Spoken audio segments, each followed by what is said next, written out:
Within the consciousness of each and every one of us resides the eternal and sacred soul. By awakening to our soul and striving to live in alignment with our soul's purpose, we can live extraordinary lives beyond conditioned limitations, to pursue a life of healing, intentionality, and connection. Join us, your co-hosts, me, Katrina Slade, and Jennifer Helwing, as we explore and discuss this path of living in alignment with the sacred soul. In this podcast, we endeavor to inspire and empower you through individual and collective healing of the feminine. We are here to honor our oneness, celebrate authenticity, and deepen our connection to our beautiful planet Earth. This is the Sacred Soul Podcast.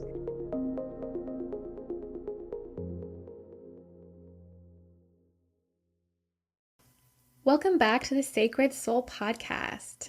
In this episode, Jenn and I are talking about embodied spirituality. So it's part 2 of a recording of an episode we recorded earlier about the chakras. And we'll be talking about the upper chakras today. So that includes the heart chakra, the throat, the third eye, and the crown chakra. It's very interesting when we start talking about these upper chakras in the context of embodied spirituality, because if you've listened to that episode, then you remember me talking about how it's all about energy flowing. And so we do have, a lot of the times, our biggest, we call them wounding or blockages, are usually in those lower 3 chakras. And so it's interesting because when those are blocked, sometimes what can happen is we see an overactive happening in the upper chakras. So it's kind of like we have a certain amount of energy flowing, and if some are blocked or closed off, then we're going to have an excess or an overabundance of energy in the upper chakras. So what I was talking about in the last episode about embodied spirituality was I talked about this concept where if you have wounding or you have blockages in your lower chakras, that would kind of look like somebody who didn't really want to be here. They didn't really want to be on earth. They didn't really want to be in their community. They didn't really want to be in their life. And they're feeling really detached and really disconnected. And so a lot of the times people who feel that way will start seeking spirituality and start seeking higher practices, and they will be drawn to that feeling of bliss that comes from meditation, of course. And so sometimes what can happen is we will be chasing this feeling of bliss and this feeling of oneness without really healing and without really integrating back into our lives. And so when we can heal those lower chakra wounds, then the upper chakras also can become more healthy and more open and more awake in a way that is balanced rather than a way that is excessive. So we're going to kind of go in depth in that today a little bit and talk about what overactive looks like, underactive looks like. But I always like to, Katrina, I don't know about you, but I always like to see the chakras not as like separate energy centers, but as kind of parts that all work together and all flow together. And so it can be really interesting to see how, a blockage in one will kind of affect another one. Or, usually if there's a blockage in one, then there usually would be an excess in a different one. And so we can kind of see that as a whole energy system, a whole system of flow.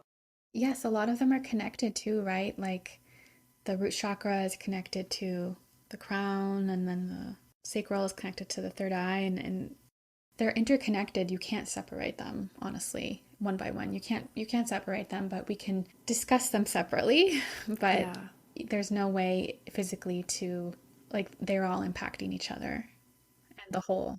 It's just parts of a whole. Exactly. Yeah. And before we get into our conversation, I just want to take a moment to recognize that the word chakra is from Eastern spiritual teachings, including Hinduism and Buddhism, and it really just means wheels of energy. We just want to acknowledge that when we're speaking of all these things, it's thanks to these ancient civilizations and cultures who have brought them to our awareness. So with that said, let's get into discussing our chakras. Thank you so much for that acknowledgement, Katrina. I appreciate that too. And so one thing that you were talking about was the different connections between. And so if you guys are listening to this, I do recommend listening to our other episode first so that you have a little bit more of an idea about embodied spirituality and how we were talking about the lower chakras. So if you can go back and do that first, then I do recommend that. And if you've already listened to it, then that's great. And we will get started by talking about the heart. Yes. So the heart chakra is obviously in the heart space. And Jenn, can you tell us a little bit about that? The heart chakra is my favorite. It's my favorite. I could talk about this for a long time. It's really interesting because there are so many layers to this, right? We do have this human heart that loves and is emotional and has all these feelings. And then we have this higher heart. And so when we talk about the heart chakra, we're speaking of this higher heart. And so what can happen is if there's like blockages or if there's suffering, especially grief, especially emotional pain and suffering, it kind of creates a heaviness in that space, or it can create a blockage in that space. And what will often happen in that time is we see energy going out into the different areas that should be in the heart. And so we see an example of this is when we say somebody is really in their head, they're not in their heart, they're not in their body. And so we can see that as an example of a closed heart, as somebody who's always in their head, they're really out of touch with their emotions, or they like to over-intellectualize everything. So they'll over-intellectualize their own emotions, their own selves, instead of just letting themselves feel. And so the most simple thing that we can do actually when we're working on healing our heart, because by the way, everybody on this planet needs to heal their heart. 100%. This is not like some people, this is everybody. And so one of the things you can start doing is just letting yourself feel, giving yourself permission to feel what you feel, because we can feel that and we can move through those emotions instead of trying to analyze them or think about them or try to, sort them out in our heads, but just letting ourselves feel. And so that's kind of a coming back home to the body. Now, I believe that there's a connection, a channel between the root, heart, and crown. And I believe this channel, this energetic channel, is where we have our energy from the earth and from The cosmos. The cosmos? Yeah, I like that. So we have this channel is where we get our energy from. So we get our energy up through the root from the earth, and then we get our energy down through the crown from the cosmos. And so when those two channels are open, that energy gathers and centers in our hearts. And it helps us to live in a way that is both grounded and connected. So we are embodied and we are spiritual at the same time. We are human and spiritual. Thanks for explaining it that way, Jenn. I think that's really interesting to see the visual of like the energies coming up from the earth and down from the cosmos and meeting in the heart. It's sort of like the center of our being. Yeah, exactly. And when you were talking, it made me think, I think a lot of people do over-intellectualize their feelings, but also a lot of people are numbing and ignoring their feelings. Do you want to comment on that in terms of the heart? Yeah. That's just a different way that we're blocking ourselves in that area. We're disconnecting, right? And so I like to explain all of the energy centers, all of the chakras in this particular way where it's all about connection. So if you can think of it in this way, I'll try to simplify it for you guys. But if you can think of it in this way, is that the purest meaning, the purest representation, the purest energy of all of our different chakra points is our spiritual state. So we have like the spiritual state of the root, the spiritual state of the heart, spiritual state of the crown, right? So this is what you would say when they're open, when they're healthy, when they're whole. And it's not anything we have to do. It's not anything we have to strive for. It's something that is innate. It's something that is our truth. And it's something that is our connection to ourselves, our connection to our spiritual selves, if that makes sense. And then anything else, so any kind of thing where we have a blockage or overactive, underactive, whatever, I like to call that a disconnection. So we are disconnected, okay? So if we take that concept and we bring that to the heart, for example, the heart in its true essence, the heart chakra, it represents this unbroken love, this unbroken divine love that we are in the heart. And this state is not overly emotional, overly like crying, happy, sad, all these things. It's actually more of a sense of inner peace. So the heart actually is where we hold our sense of inner peace, our sense of how do I say this? Equanimity. Equanimity. I always can't say that word. This in the heart is where we hold our sense of equanimity. Yes. And balance. And it actually is emotional balance. It's that inner peace, right? And so if we are disconnected, we can be disconnected in one of two ways. On one hand, we can be disconnected where we are overly emotional. We are very upset. We are easily hurt. We feel like we're always on the verge of crying or always on the verge of having a very emotional reaction to something. We have, too much energy. It's disconnection in that overactive state. And then on the other hand, we have the opposite, and it's a disconnection in a suppressed state, like you were saying, Katrina. So in this state now, we are closed off. We are emotionally detached. We crave solitude because it's painful to be around others. We want to shut out the world, and we want to shut out ourselves. We're disconnected from our sense of inner peace, and we start to feel very resentful, judgmental of the world, of ourselves. And so it's creating a big wall between us and that inner peace, that true, boundless love that we hold in the true heart center. And another way that this disconnection can show up in the heart is the people who are always busy. They're always keeping busy, doing things, going out, busy, busy, busy. And to me, that seems like they're not connecting with their heart. They're not connecting with their true essence. Yeah, because they're not at peace. So you can see how somebody who's very busy all the time, they're not at peace with themselves. They're not at peace with the world. There's this constant sense of, I'm not okay, I'm not okay, I'm not okay, I'm not okay. And it's that motor, that driving force in the mind of, I'm not okay, I'm not okay, I'm not okay. I have to make money, I'm not okay, I have to do this, I'm not okay, I have to do that. And it's this loss of that sense of everything is okay. Everything is perfect. I'm at peace with myself. I'm at peace with the world. Yeah.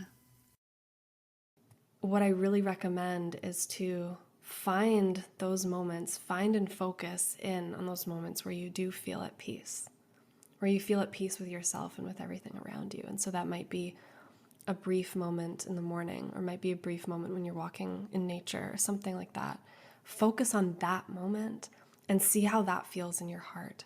So for some people, these moments of peace might be very hard to find, very hard to come across. You can find that in meditation. You can find that by focusing on your breath for 3 breaths.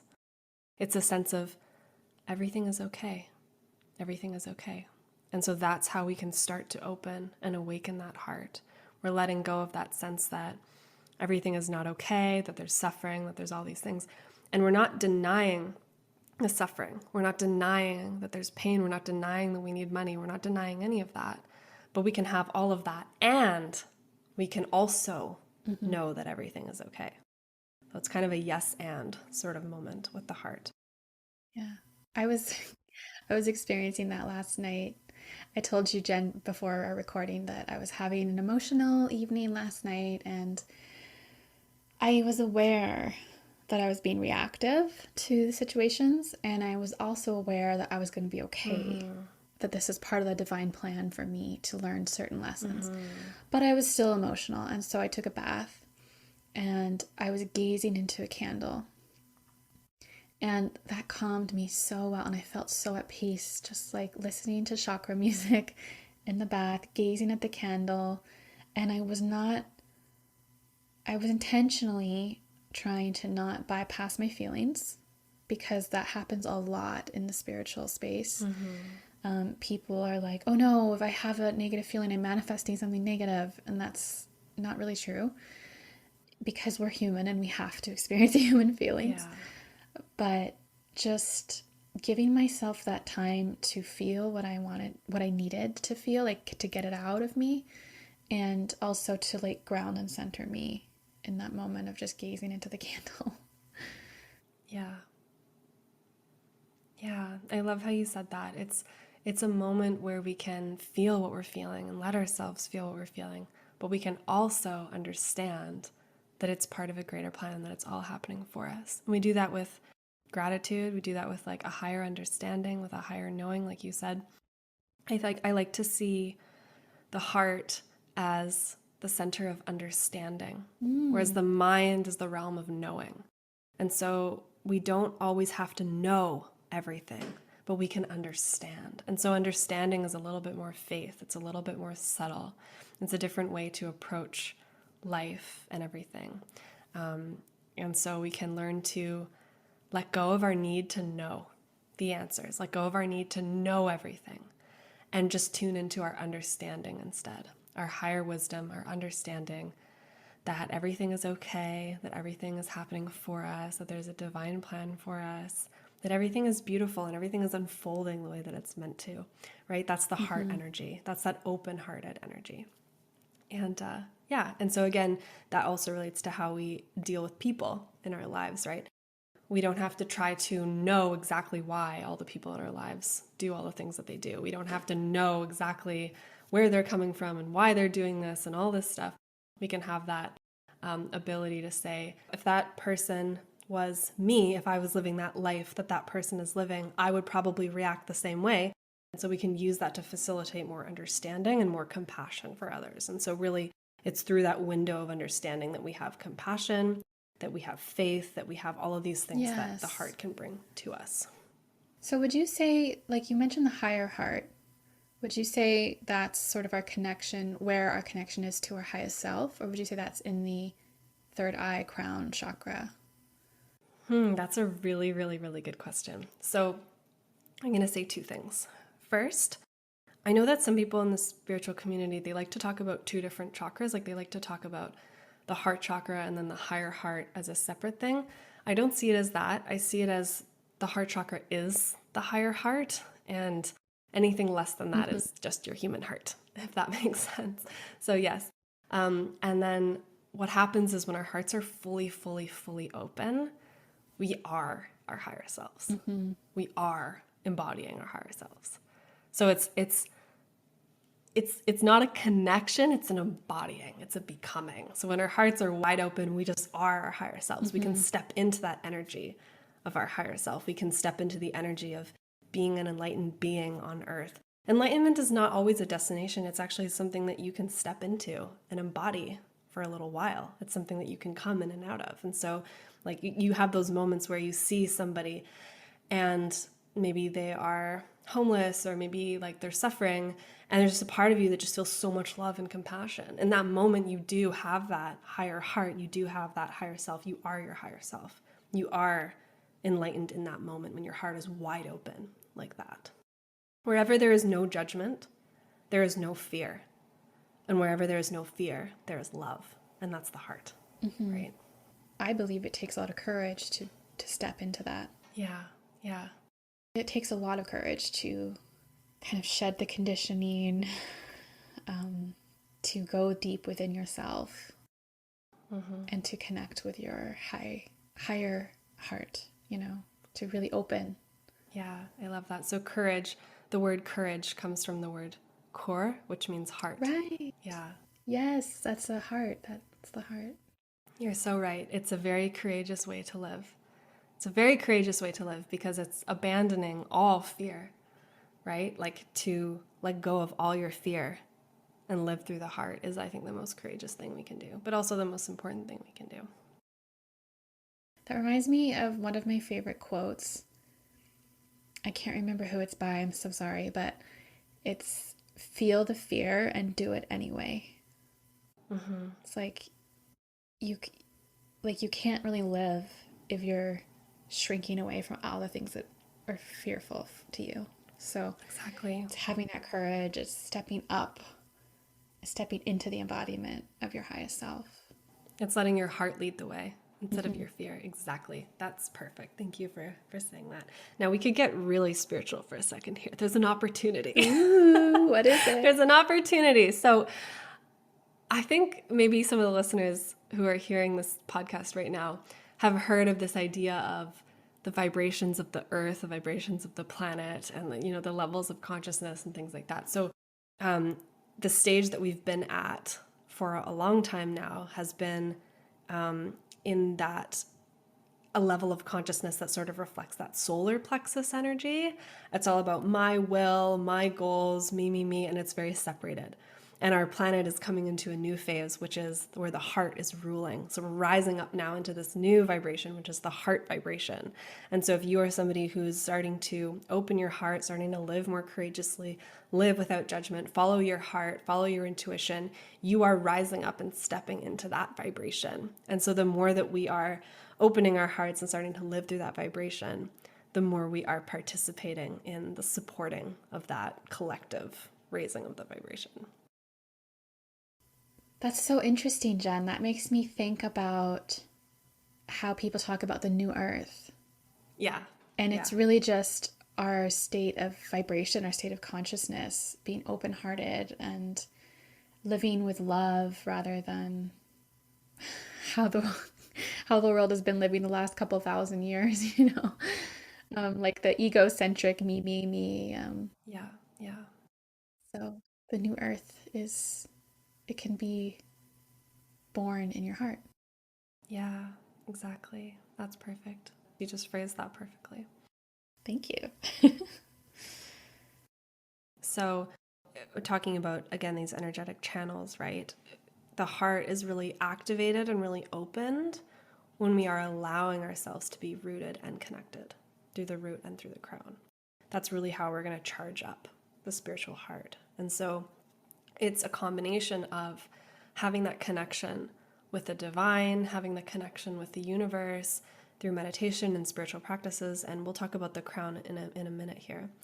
But also the root and being connected to this earth, being connected to the planet, being connected to this home that we live on, and being conscious of that and being aware of that and being aware of the energy in everything, the energy in the food you eat, the way that you're buying things or consuming things, just knowing where they come from and being aware of that and your impact and everything too. So it's going to be, I'm here, I'm on earth, and I'm committed to that, and I'm conscious and I'm aware of that. But also I'm a spiritual being and I'm connected to that and conscious of that and aware of that. And so when you have that balance, that beautiful balance, you have this embodied spirituality where we can now embody our higher selves and walk through the path of the heart. So how would you suggest people go about healing their heart chakra? It doesn't have to be complicated. I think that sometimes the simple things are the most impactful. I would say that you should check your judgment. That's the number one thing you can start by doing. Check your judgment. So notice when you see other people. Notice when you are in a crowd of people. Notice what thoughts you're having about those people. Notice if there's any judgmental thoughts. And when you're talking to yourself, your own inner voice, notice if it's loving or if it's judgmental, right? Because judgment, remember I talked about the head versus the heart. Judgment is coming from the mind, coming from that center that wants to know everything and organize everything and sort everything as good or bad. So I really would encourage you to start trying to live your life with more understanding, more compassion for yourself, for others, for everything, and living with gratitude instead of fear. Simple. Yeah. I've gone through many healing phases. I'm currently in one. But a couple years ago, I was doing a lot of work on, I guess, the heart. I wasn't really aware, but I was sort of going through this heart healing. And a practice I had read about that really struck me, that I ended up practicing, was you just see yourself as one with all, right? Like we're all one, we're all connected on the energetic field. So when you are out and about, you see people on the street, you look at them with love and you say, there I go again. Because it's like, that's you. Mm-hmm. That's me. Mm-hmm. We're all one. Yeah. And we've all lived many, many lifetimes where we've incarnated in so many ways that we've all lived the full spectrum of the human experience. At least we will by the time we're done incarnating in these human bodies.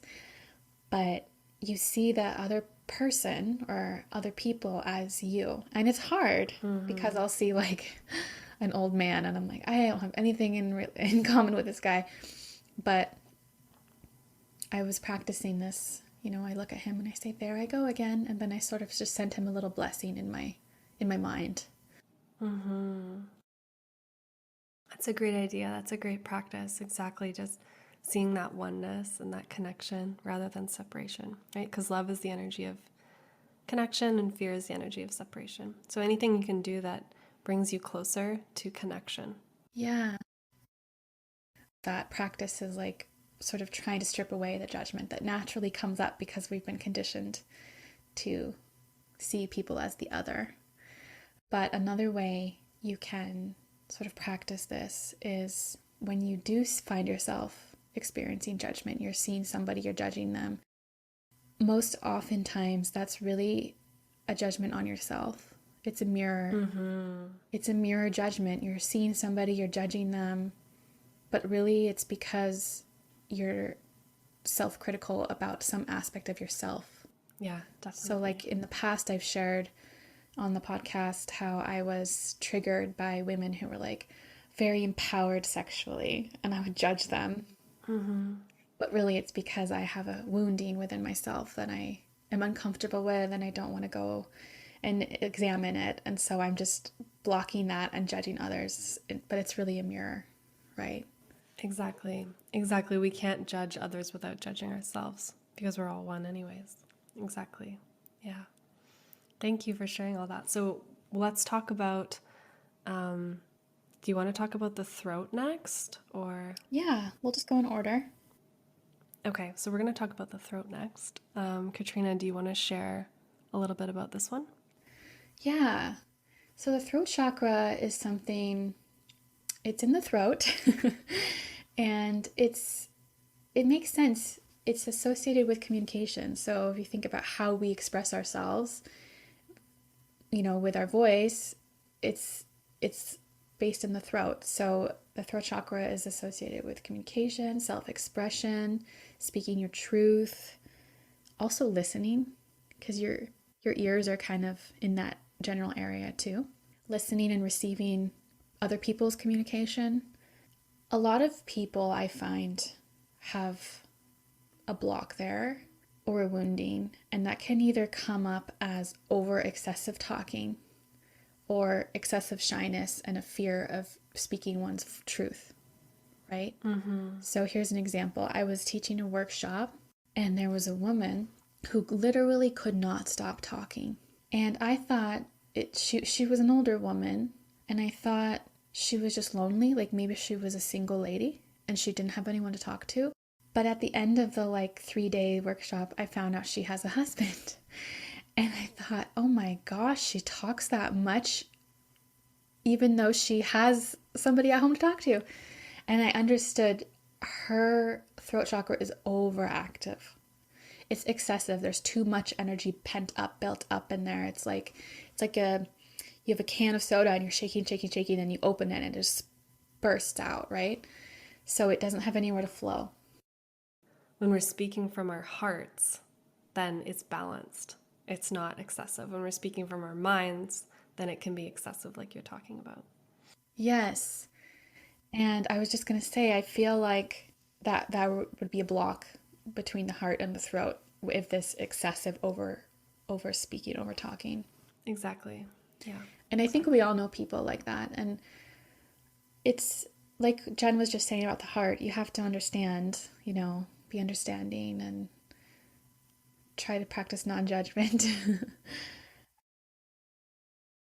Well, on the other hand, there's, I guess, deficient energy or not enough flowing energy in the throat. And that would show up as sort of meekness, really shy of speaking your truth. Sometimes people have difficulty even expressing themselves, like finding the right words, because they don't know how to say what they want to say. I think I've experienced this. This can come up, though, from different things, right? It can come up from childhood experiences. this is true for any of the chakras. Your energy there can be affected by your past experiences. It can be affected by your current experiences, past lives. Like I've had a block in my throat. I don't know if I should call it a block, but it's where I hold all my tension. I don't know why, but when I'm stressed, my throat like clenches up and it's really uncomfortable. And in my intuition development journey, I was learning about how to view past lives. And so I asked, okay, is there a reason that's from a past life why my throat feels this way so often? And I went into a past life and I saw I was a woman living in India. I don't know when it was, but I was living in a, kind of like a shack in a mountainous area. And my throat had been cut out. I'm sorry, let me start over. I was a woman living in India. I don't know when it was, but I was living in a mountainous area. And my tongue had been cut out by my husband because I had spoken up against him, or I had spoken up and embarrassed him in public, or I don't know what. But I literally had my throat cut out. I keep saying throat, my tongue cut out. And that silenced me. And at the same time, I understood that he, the husband, in that lifetime, was traumatized by toxic masculinity and the belief that the man has to have the power and that the man has to be a certain way. And he was also traumatized by this. So I'm sharing this because it made a lot of sense to me. And I think a lot of us have had lifetimes, especially women, have had lifetimes where our voices have been suppressed, have been taken away. Just look at, that Little Mermaid, the Little Mermaid movie? Her voice is literally taken away. She trades her voice, her true voice, for a life that she wants. The sea witch, Ursula, takes it. Mm-hmm. So it's just showing that our voices are sacred. Mm-hmm. And not expressing your true voice is causing damage to your energetic body. I hate to say that, but it is. It's blocking your true self from being, from shining, from sharing your truth. And that doesn't mean you have to go and shout from the rooftops or like post on your social media every single thing you're doing. But consider, ask yourself, am I sharing my truth? Am I speaking my full expression? Am I holding back because I'm afraid? Am I holding back because of some trauma? And if you are, that's completely understandable. I think, honestly, a lot of us are. But there are ways to heal that, and that will lead to better satisfaction, better vitality, better energy flow. So, Jenn, do you want to mention anything about the throat before we talk about healing? Yeah, so one thing that I see with people that I work with is what you're talking about, this throat block. And sometimes how it shows up is, yes, a lot of the times we're not speaking our truth, but on another layer, it's like, I'm not living my truth. Yes. I'm not living my truth. And so it's funny because the neck really, to me, represents this idea of alignment. And so when I want to see the health of somebody's throat chakra really quickly, the question that I ask them is, do you feel like your life is in alignment with who you truly are? Oh, that's good. And if they say anything other than yes, then I know that there's some throat chakra stuff. That's good. And so a lot of this is about, yes, we start speaking our truth, but then eventually, when we continuously start speaking our truth, we start to live our truth. We start to embody our truth, and we start to let our lives be this expression of our truth. Our lives are this greatest story that we tell, right? And so when our lives become in alignment with who we truly are, then we are living our truth. So it's not just about your career, but it's also about how you are living your life, the lifestyle that you have, where you are living, who you are living with, what you are doing with your free time. Sometimes it's how you're dressing and how you're expressing yourself in that way. And so all of these ways are the ways that we express who we truly are and have a life that's in alignment with who we truly are. Yeah. And like we were saying about the heart, I feel like you really need to have your open heart in order to have an open throat chakra. Like this is how the chakras work. You start at the root, and your root has to have a strong foundation before you can, go up and up and up with all the energy centers. So if you are having trouble with your throat, check in with your heart too. What's going on with your heart, Definitely. So to heal the throat, I've had a lot of practice healing my throat chakra, and I'll just give some suggestions. Anything that expresses your true voice, even if you're not expressing it to another person. So that could be journaling. It could be automatic writing. It could also be painting, writing music. This is about self-expression. So any opportunity you have to practice self-expression, even if you're not sharing it with another person, this is going to be, very supportive for your throat chakra. Some people need to learn communication skills, especially if they're in a relationship and they're noticing that they're kind of lacking in some areas with communication. So working on your communication skills is going to be very supportive of your throat chakra, and healthy communication. And I've noticed that physically getting work done on my neck and shoulders is helpful, like massage. I've had craniosacral therapy, which is just along the spinal cord. Anything that provides like care, comfort, nourishment to the throat is going to be helpful. Do you have any other suggestions, Jenn? No, I think you said everything. I personally love singing, chanting. Right. Those are the things that I go to open my throat. And just really letting that heart energy come out my throat by making sure that everything I'm saying, everything I'm speaking, everything I'm expressing is a representation of my authentic self. Yes, so it's about authenticity. And that reminds me, every now and then, if I'm driving by myself, I'll scream because I'll feel, I won't just scream randomly. Like a primal scream? Yes. Is that what you're saying? It's like I need to express my frustration, or I need to express something that's pent up and built up and I haven't been able to express it yet. And if I'm driving, I'm all alone, nobody can hear me, I'll just scream. And the other day I did that and I screamed so hard that like my vocal cords were like straining really bad. And it felt so good. And I felt better after. I mean, it's not like the cure to solve all the problems, but it releases energy that needs to be released. So. Oh yeah, we have a lot of emotions trapped in our throat, definitely. Yeah. So now we're going to get into talking about the third eye chakra. And it's in the forehead. A lot of people say it's the pineal gland in your brain. The third eye is really the seat of intuition.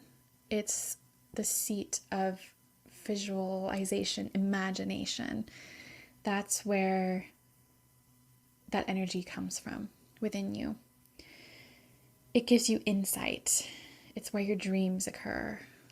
It's where your vision, like you can have a vision for your future. You can have a vision for what your goals and your desires are. That's all in your third eye. It's what you can see. And I also want to mention that intuition is not just seeing, right? Like your third eye is where you see clearly. But there's lots of different types of intuition. So like oftentimes I experience claircognizance where I just sort of have a download and I know something. Sometimes I experience clairvoyance where I see things, but it's also not very clear. It's not like as clear as like watching a movie or whatever. It's more just like I know what I'm seeing even though I'm not seeing it. Oftentimes I experience clairsentience where I have sensations on my body or feelings that are indicating something that I'm picking up in my intuition. Also in the third eye is where you can experience thinking symbolically, metaphors, symbols. Yeah, the language of the subconscious mind. Exactly. Subconscious, right. It has a lot to do with your mind.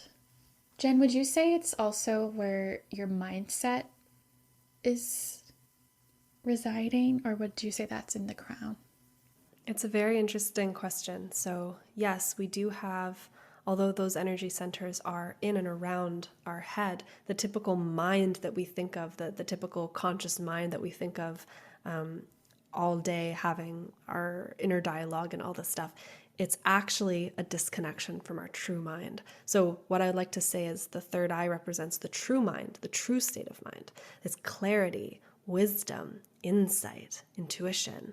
This is our true mind. Everything else is just noise. So if our mind is really noisy, it just means we're farther away from that true state of mind, which is going to be clarity, which is going to be wisdom, which is going to be right. And so if we have a mind that is wise, that is clear, that is insightful, then of course our state of mind is going to be very positive. Does that answer your question? Yeah, it does. So let's also talk about mental health, because in the third eye chakra, there's a lot of instances where your mental health can be affected based on your energy there, your energy balance or the energy flow or the energy blockages in your third eye. So your third eye might be deficient if you experience a lack of imagination. Maybe you have difficulty visualizing things in your third eye, in your mind's eye. Maybe you have very rigid beliefs like black and white thinking. You're not open-minded. It could be blocked, a blocked third eye or a deficient third eye. And on the other hand, excessive energy in the third eye chakra could show up in hallucinations or delusions or obsessions or even nightmares.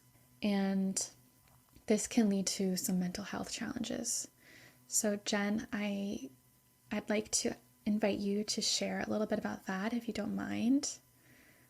Yeah, I can share on this. So I don't know how many of you guys listening maybe know my story or have heard about my story, but I've gone through quite a journey with mental health. And so I've been there. I've been in that state that Katrina's talking about with delusions and hallucinations and things like that. So I've been in that state. I've been there.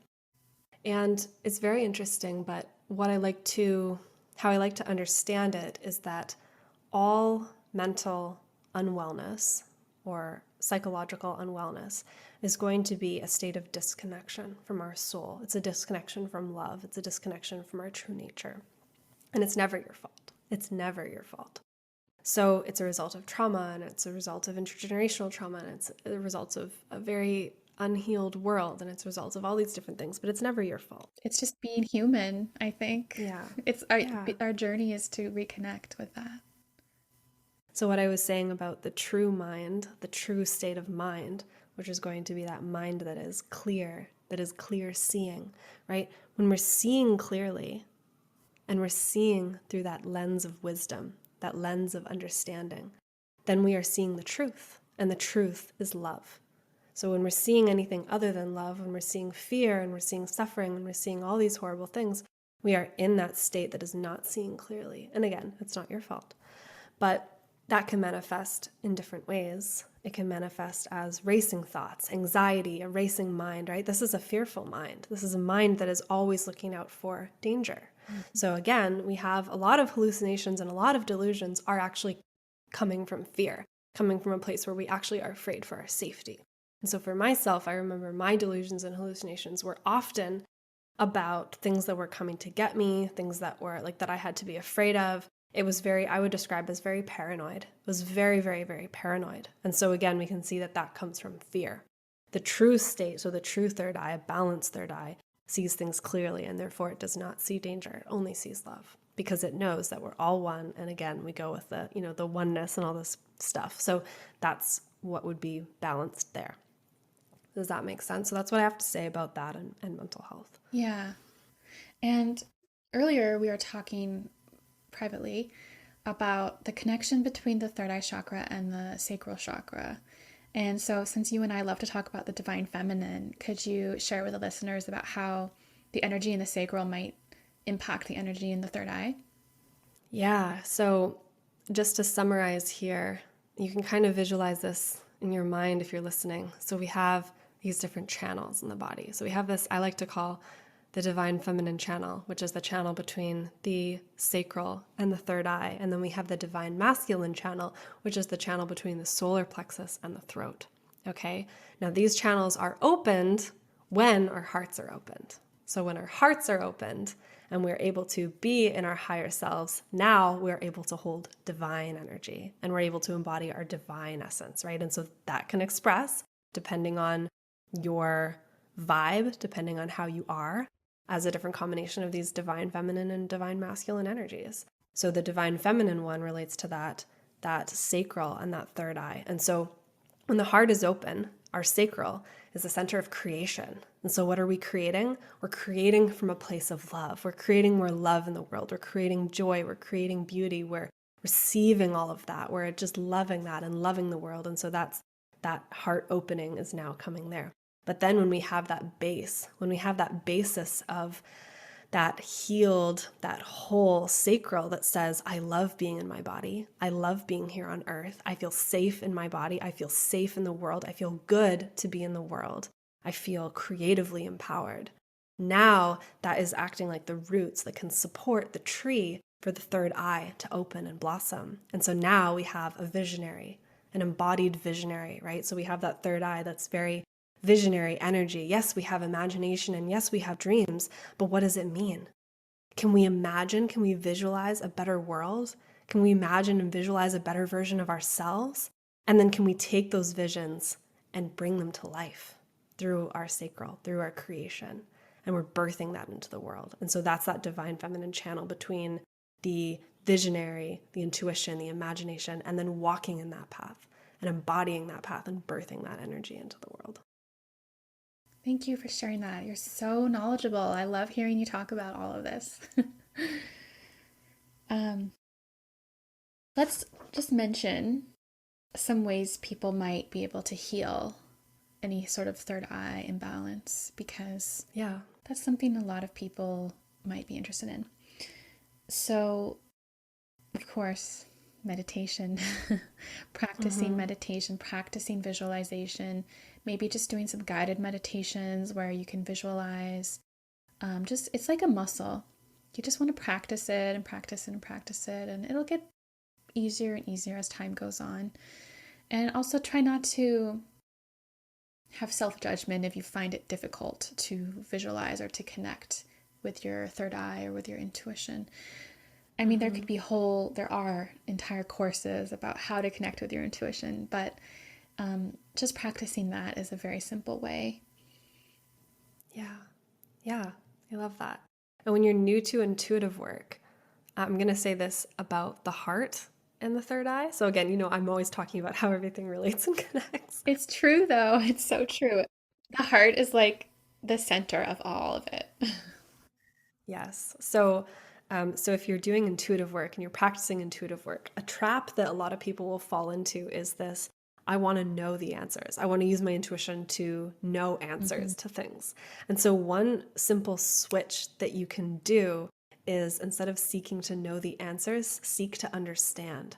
So if you're practicing intuitive work and you're asking yourself, should I do this or should I do that? Or is this a yes or is it a no? What you can ask instead is, help me to understand the impact or the influence of these different decisions. Help me to understand from a higher perspective the impact of these different choices or different decisions, and ask to be shown that from a higher perspective. That will help you. If you're struggling with the intuition, you're getting trapped in that yes, no, and or, switch it to this: help me understand all of it. Help me understand the higher perspective, and that will help to unlock some of that third eye blockages. That's so good. I do that a lot in my readings. for clients, they'll be like, I've had people ask me, should I leave my husband? And I'm like, whoa, this, like, you have free will, and I'm not going to tell you if you should or shouldn't, because even when I'm connecting with their guides and their Akashic records, they're not going to say yes or no, you should do this, you should do that. When I'm in the Akashic records or when I'm with their guides, I ask, what would it look and feel like if she made this decision? And then what would it look and feel like if she made that decision? And then I can share that with the person, and it's their whatever decision they're making, even if it's not life-changing. Exactly. We all have free will. So that's also another example of people having sort of black and white thinking, like, oh, should I do this or should I do that? And it's like, well, there's probably pluses and minuses to either choice, and it's your free will, and there's no one person or one thing who can tell you what's right for you. Yeah. And there are no right or wrong answers, right?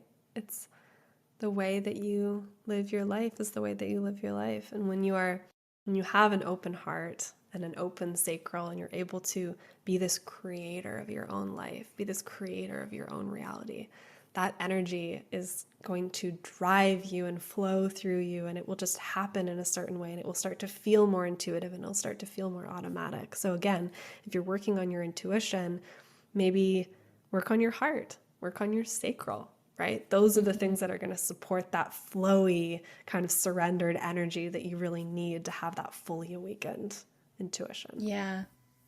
Yeah, there's not many like concrete steps you can take to heal your third eye. It's really practicing, but also like healing the lower chakras, the chakras below it. Exactly. Yeah. Shall we transition to the crown? Yes, let's talk about the crown. Jenn, can you tell us everything you know about the crown chakra? Okay, so earlier when I was talking about those channels, right, we had the root, heart, crown kind of channel, and all of that is sort of flowing together and it's supporting us. And so I really see the crown, for me anyway, as where I get a lot of my energy from. I get a lot of my energy from the crown. And so that goes along with the saying, soul food, or like what would fill my soul up today? What would light me up? That, what I'm talking about, that's when the crown is open, when we're receiving that kind of energy. So I like to do that in the morning. I like to ask myself, what would really fill me up today? What would light me up? What would fill my soul up today? And when I'm doing that, I'm checking in with that channel. Where can I receive energy from my crown? How can I do that? And so sometimes it's walking in nature, sometimes it's swimming in the ocean, sometimes it's meditation, sometimes it's dancing. But when we have that channel open and we do feel like we are receiving this energy, this energetic charge, this soul light from the world and from everything around us and from the divine within and around and all of that, then we're tapping into that energy. And so sometimes I see people with a blocked crown, and it can look like sometimes feeling tired all the time. Like I feel so tired all the time. I don't have any energy to do anything, feeling very uninspired. Now, again, Katrina, you said that with the third eye, feeling uninspired. They're kind of related, right? So it's the sense of like meaninglessness. Everything feels meaningless. I feel so uninspired. I feel like my life doesn't mean anything to me, right? So that would be a blocked crown. And that could be considered depression, wouldn't you say? Yeah. Oh, yeah. Mm-hmm. So depression could be caused by a blocked crown chakra. 1,000%. Yes. Yes. And so we need to start opening that up and learning to receive, learning to, yes, when we walk on the earth barefoot, we are receiving energy from our feet, from our root, but also we're opening our crown when we do that too, because we're acknowledging and recognizing our connection with the earth. So anytime we're recognizing and acknowledging our connection or our oneness with something, we are opening that crown. Mm-hmm. Yeah. And so, of course, blockages that I see with people that I work with, and I really love helping people through this, is religious conditioning, and how sometimes religious conditioning and religious traumas can really block that, because it makes us feel, and this is some of the messaging in a lot of religions, which is, I have to deserve God's love. I have to do something to deserve love, to deserve redemption or forgiveness or whatever that is. And so that that messaging that you do not deserve love, that you are not connected, that you have to somehow earn something, is so damaging to the crown. It makes us feel cut off, right? Of course, if we feel like we can't deserve, we're not worthy of something, then we feel cut off here. And this can happen sometimes too with the modern spiritual stuff. Katrina, you were talking about this earlier with me, about how there's some wounding happening where people are being told in the spiritual community that if you're not happy enough all the time, then bad things are going to happen to you because you're now attracting all this bad energy, right? This is the same thing. This is a negative conditioning that is going to block your crown. Right. Because it's very black and white thinking. It's very closed-minded. Yeah. It's very damaging. It's a misunderstanding because your vibration is not determined by what you feel. It's determined by how you are feeling it. Yes. So you can feel sadness. You can feel sadness. You can feel angry. You can feel all of these things, but how are you feeling it? Are you letting that get you down? Are you letting that be the be-all, end-all? Or are you going into those feelings and letting those feelings be your teachers? Are you letting them be your guides? Are you letting them be your healers? Are you letting it open you up? Are you letting it change your perspectives? Are you letting it, guide you somewhere higher? Right? So our feelings can be these beautiful vessels that can carry us home to that connection, to that divine, to our hearts, if we let them. And so it's not about what you feel. It's about how you're feeling it and how you're processing and how you're making space for your feelings. That is a high vibrational frequency. So you can be crying on the floor, but a very high vibrational energy if you're surrendered to the divine in that moment.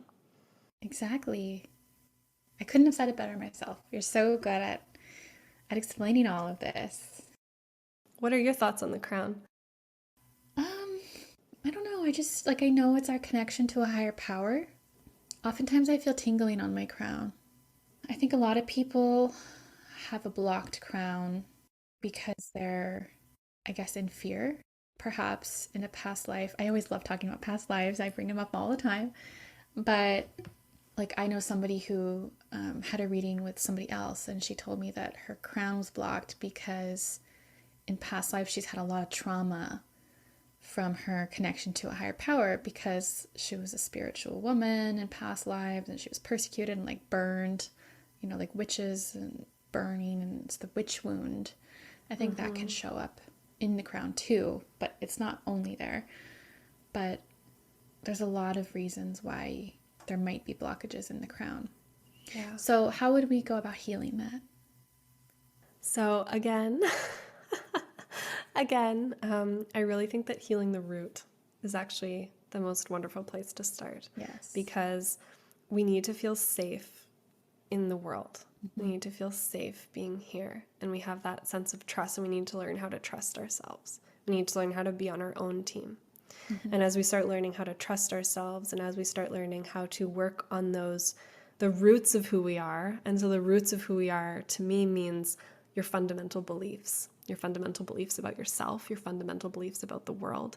You start to change those, and you start to heal that root. And so when you heal that root, you open the heart. And again, when you have an open heart and you start connecting through the heart, because we connect through the heart to this plane. We connect through the heart to beauty, to nature, to people in our lives, to people in the world. And we start connecting more and more through the heart. Now we start to learn how to open the crown and feel that oneness and feel that connection. And so it can kind of happen in stages, but there's no right or wrong way to do that.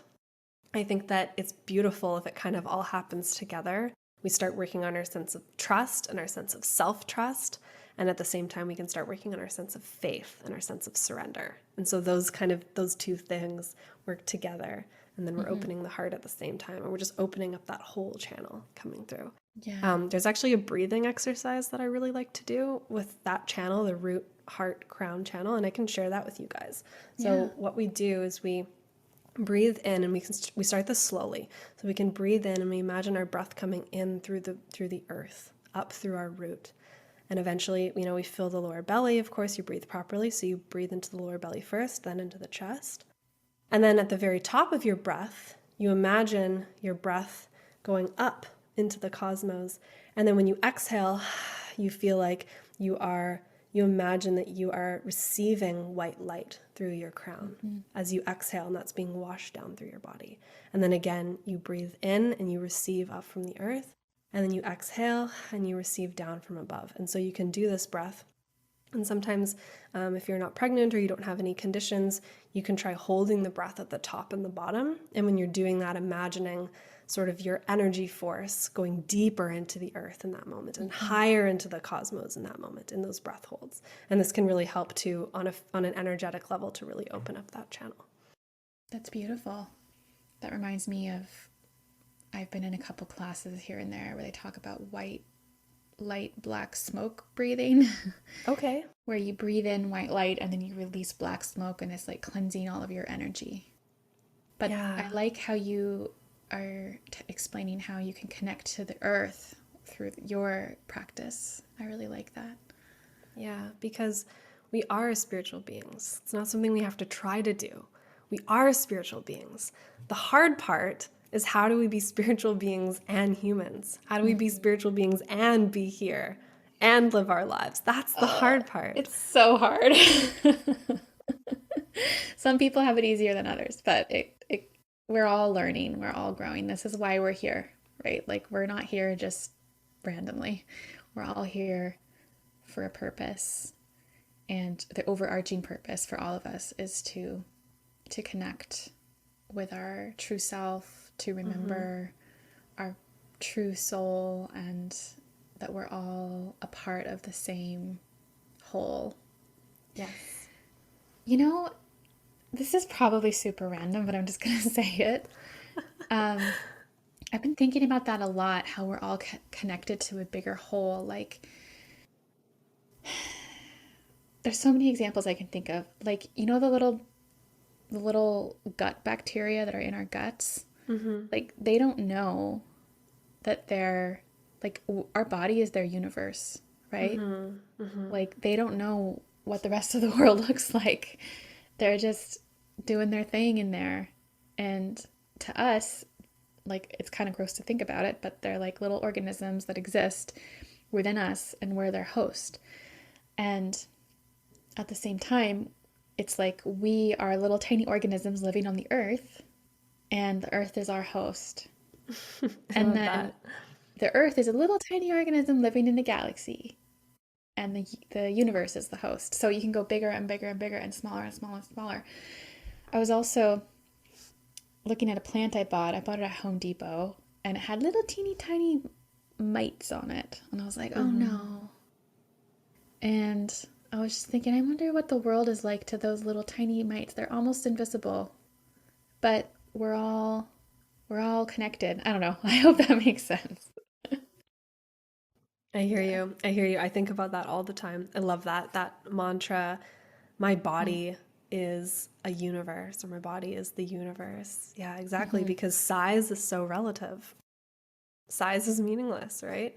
I love watching those. Have you seen those videos on YouTube where it's like, and then this is the size compared to this, and then this is the size compared to that, and it like goes out into space. I love that. Yeah, it's like the known universe, and it starts like at a point on Earth, and then it zooms out, and then you see Earth, and then it zooms out, and you see, and it keeps going and going and going, and that's just what we know. Like, imagine all that we don't know. Imagine all the other universes that, like, our universe is just one universe, right?